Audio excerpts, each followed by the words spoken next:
मेरे साथ बोलिए, भारत माता की। अरे भाई, क्या होगा लखीमपुर वालों की आवाज को? मोदी जी को तीसरी बार प्रधानमंत्री बनाना है या नहीं बनाना है? 5 लाख से ज्यादा वोट से कमल खिलाना है या नहीं खिलाना है? फिर एक बार मोदी सरकार बनानी है या नहीं बनानी है?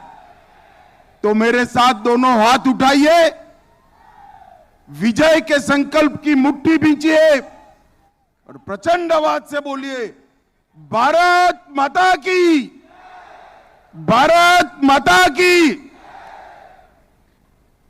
आज के कार्यक्रम में मंच पर उपस्थित जिन्होंने आसाम को शांत, समृद्ध, विकसित, शिक्षित बनाने का संकल्प किया है, ऐसे हमारे मुख्यमंत्री डॉक्टर हेमंत विश्व शर्मा जी, हमारे भारतीय जनता पार्टी के प्रदेश अध्यक्ष भाई भावेश कलिता जी, कैप्टन अभिमन्यु चौधरी जी, डॉक्टर रानेज पेंगू जी, मानव डेका जी, नबा कुमार डोले जी, भुवन पेगू जी, फणीधर बोरुआ जी, हमारे राज्यसभा सांसद कलिता जी, और आज जिनको जिताने के लिए मैं यहां आया हूं, ऐसे लखीमपुर के भाजपा के प्रत्याशी, आगे आओ भाई, प्रधान बरुआ जी के लिए जोर से ताली बजाओ सभी लोग। और आज लखीमपुर की रैली में आए हुए प्यारे भाइयों, बहनों, माताओं और मेरे जिगर के टुकड़े जैसे युवा मित्रों, आप सभी को नमस्कार। मित्रों, आज गुड़ी पड़वा का पर्व है। जैसे आप लोग बिहू उत्साह से मनाते हो, पश्चिम भारत में और देश भर में गुड़ी पड़वा को नव वर्ष मानते हैं। मैं आज समग्र देश को गुड़ी पड़वा की बहुत बहुत शुभकामनाएं और देता हूं।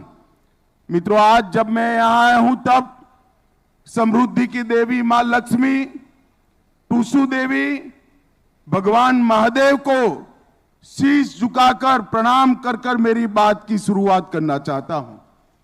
आज आसाम की भूमि पर आया हूं।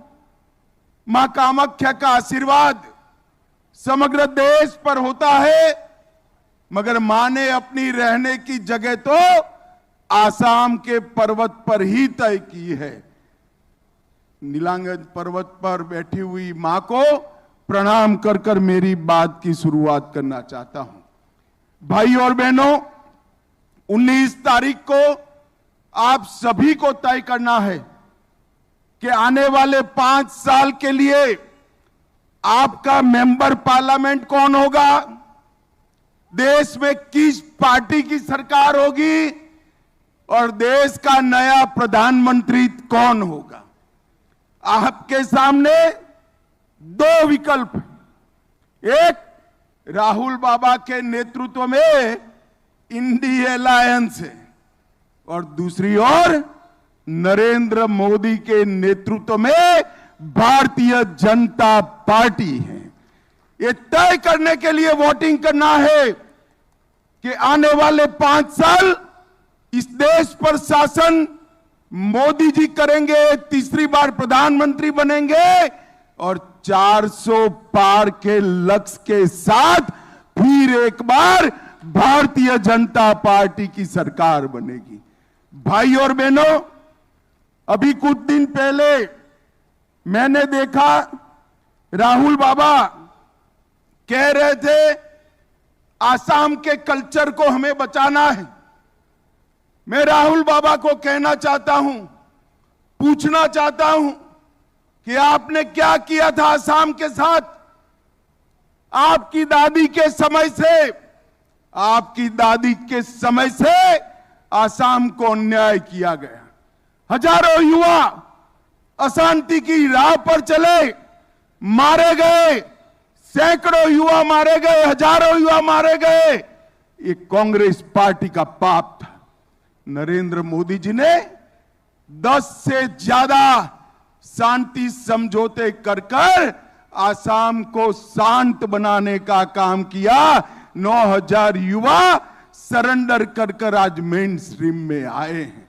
आसाम के सम्मान की बात करते हो, आपको गोपीनाथ जी भी याद नहीं थे, आपको भूपेन हजारिका भी याद नहीं थे। भूपेन हजारिका को भारत रत्न देने का काम भारतीय जनता पार्टी के नेता नरेंद्र मोदी ने किया है। आप आसाम की बात करते हो, आसाम की सीमाओं को घुसपैठ के लिए खुला छोड़ दिया था। भारतीय जनता पार्टी की सरकार आई, नरेंद्र मोदी सरकार आई और यहां पर असम में हेमंत विश्व शर्मा की सरकार आई। मैं कह सकता हूं बांग्लादेश से परिंदा भी पैर नहीं मार सकता। हमने घुसपैठ को रोकने का काम किया है। आप आसाम की बात करते हो, मैं आपको बताता हूं, उग्रवाद, हड़ताल, आतंकवाद, इसके खिलाफ अलावे कुछ नहीं दिया था। आसाम समझौता कर कर आसाम के युवाओं का वादा पूरा नहीं किया। हमने बोडोलैंड का समझौता किया, सारे वादे 2 साल के अंदर समाप्त कर दिए। और मित्रों, गेंडों को मारने का पूरा अभियान कांग्रेस के शासन में चला था। हेमंत विश्व शर्मा की सरकार ने गेंडों को सुरक्षित कर कर आसाम के टूरिज्म को सुरक्षित किया और शंकर देव और माधव देव की परंपरा, सत्रों की भूमि जो घुसपैठिए कब्जा पर बैठे थे, आसाम सरकार ने, बीजेपी सरकार ने एक एक घुसपैठियों को न केवल काजीरंगा से समाप्त किया, सत्रों की जमीन को भी मुक्त कराने का काम भारतीय जनता पार्टी की सरकार ने किया है। और मित्रों, आसाम के कल्चर की बात करें, इतना बड़ा नेता जो मुगलों के सामने इतने वर्षों तक लड़ा, मुगलों को पराजित किया और लसीत बरफुकन के लिए आसाम सरकार ने कुछ नहीं किया था। सालों तक कांग्रेस की सरकार रही, केंद्र में नरेंद्र मोदी आए या हेमंत जी आए, लसीत का गगनचुंबी पुतला बनाकर वो वीर पुत्र को सम्मान देने का काम भारतीय जनता पार्टी ने किया। और सिर्फ असमिया में नहीं, सिर्फ असमिया में नहीं, भारत की 23 भाषाओं में लसीत बरफुकन की कथाएं बच्चे बच्चे तक पहुंचाने का काम भारत ने किया। मित्रों, मैं आज आपको कहने आया हूं, आसाम के अंदर मोदी जी के 10 साल विकास के 10 साल रहे हैं। आसाम के अंदर मोदी जी के 10 साल के अंदर अनेक शांति समझौते हुए, विकास का काम हुआ। और मैं आज आपको कहना चाहता हूं, आसाम आने वाले दिनों में देश के बाकी राज्यों की तरह एक विकसित राज्य बनेगा, इसका मुझे पूरा भरोसा है।